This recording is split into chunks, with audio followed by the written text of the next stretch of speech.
ಪ್ರಿಯ ಬಂಧುಗಳೇ ನಮಸ್ತೆ, ಹೇಗಿದ್ರಲ್ರು ಬಂಧುಗಳೇ? ಒಳ ಮೀಸಲು ಹಂಚಿಕೆ ವಿಚಾರದ ಹಿನ್ನೆಲೆ ವಿಧಾನಸೌಧಕ್ಕೆ ಸಿಹಿ ತಂದು ಹಂಚಿದ ಮಾಜಿ ಸಚಿವ ಆಂಜನೇಯ. ಬಿನೆಟ್ ಸಭೆಯಲ್ಲೂ ಸಿಹಿ ಹಂಚಿಕೆ ಮಾಡಿಕೊಂಡ ದಲಿತ ಸಚಿವರು. ಹಾಗಿದ್ರೆ ಯಾವ ಸಮುದಾಯಕ್ಕೆ ಎಷ್ಟು % ಮೀಸಲಾತಿ ಅನ್ನೋದ್ರ ಬಗ್ಗೆ ನಾನು ನಿಮಗೆ ಸಂಕ್ಷಿಪ್ತವಾಗಿ ಹೇಳ್ತಾ ಹೋಗ್ತೇನೆ. ಬಂಧುಗಳೇ, ದಲಿತ ಎಡ ಸಮುದಾಯಕ್ಕೆ 5.25% ಮೀಸಲಾತಿಯನ್ನು ನೀಡಲಾಗಿದೆ. ಅದೇ ರೀತಿ ಬಲ ಸಮುದಾಯಕ್ಕೂ ಕೂಡ 5.25% ಮೀಸಲಾತಿಯನ್ನು ನೀಡಲಾಗಿದೆ ಮತ್ತು ಸೌಪ್ಯ ಸಮುದಾಯಕ್ಕೆ 4.5% ಮೀಸಲಾತಿಯನ್ನು ನೀಡಲಾಗಿದೆ. ಇನ್ನು ಎಡ ಸಮುದಾಯದಲ್ಲಿ 18 ಜಾತಿಗಳನ್ನ ಒಳಗೊಂಡಿದೆ. ಆ 18 ಜಾತಿಗಳಲ್ಲಿ ಪ್ರಮುಖವಾದವುಗಳು ಅಂದರೆ ಮಾದಿಗ, ಅರುಂಧತಿಯ, ಚಮ್ಮಾರ, ಜಾಂಬುವಂತ, ಆದಿ ಜಾಂಬುವಂತ ಇತ್ಯಾದಿ ಜಾತಿಗಳನ್ನ ಒಳಗೊಂಡಿದೆ. ಅದೇ ರೀತಿ ದಲಿತ ಬಲ ಸಮುದಾಯದಲ್ಲಿ 20 ಜಾತಿಗಳನ್ನ ಒಳಗೊಂಡಿದೆ. ಅದರಲ್ಲಿ ಪ್ರಮುಖವಾದವುಗಳು ಅಂದರೆ ಒಲೆಯ, ಛಲವಾದಿ, ಚೆನ್ನಯ್ಯ, ಮಾದಿವಾಲ, ಮೊಗೇರ, ಮೊಹರ್ ಇತ್ಯಾದಿ ಜಾತಿಗಳನ್ನು ಒಳಗೊಂಡಿದೆ. ಅದೇ ರೀತಿ ಸೌಪ್ಯ ಸಮುದಾಯದಲ್ಲಿ 63 ಜಾತಿಗಳನ್ನು ಒಳಗೊಂಡಿದೆ.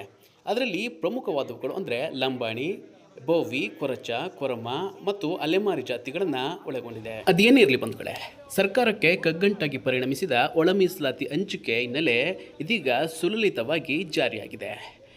ಸರ್ಕಾರದ ನೇಮಕಾತಿಗೆ ನೆನಗುದಿಗೆ ಬಿದ್ದಿದ್ದಂತಹ ಹಲವು ಇಲಾಖೆಗಳ ನೇಮಕಾತಿಗೆ ಇದೀಗ ಹಸಿರು ನಿಶಾನೆ ತೋರಿಸಿದಂತಾಗಿದೆ.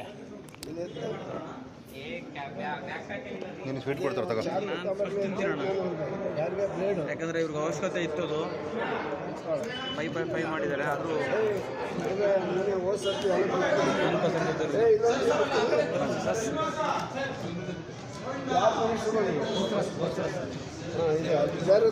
ಅದು ಇದೆ.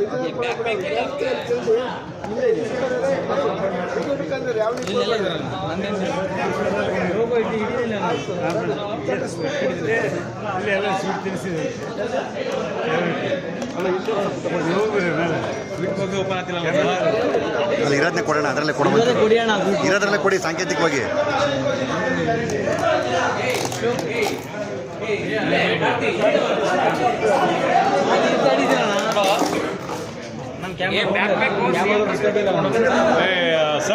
Sir Anjaneya sir Anjaneya sir ಅಲ್ಲೇ ಹೋಗ್ಬಿಡಿ.